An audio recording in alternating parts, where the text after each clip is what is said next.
Hello ചേച്ചി, നമസ്കാരം. നമസ്കാരം. ഞാൻ ഇവന്റ് മാനേജറാണ്. ഇവന്റ് മാനേജർ എനിക്കെന്താ? അല്ല, അതല്ല, പോകുന്നതിന് മുന്നേ നമുക്കൊരു വ്ളോഗൊക്കെ ചെയ്യണം കേട്ടോ.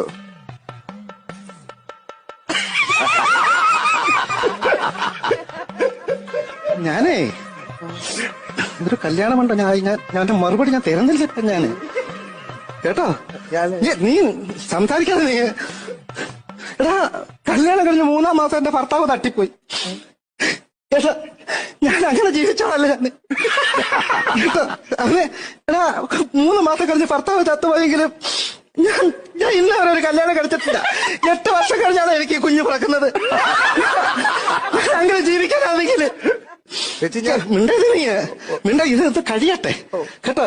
പിന്നെ നിന്റെ പരിപാടിയൊക്കെ കാണുന്നോണ്ട് ഞാൻ നിന്നെ ഒന്നും നിങ്ങൾക്കറിയാവോ, നിങ്ങൾക്ക് ചിലപ്പോൾ മനസ്സിലാക്കി കാണത്തില്ല സാറേ.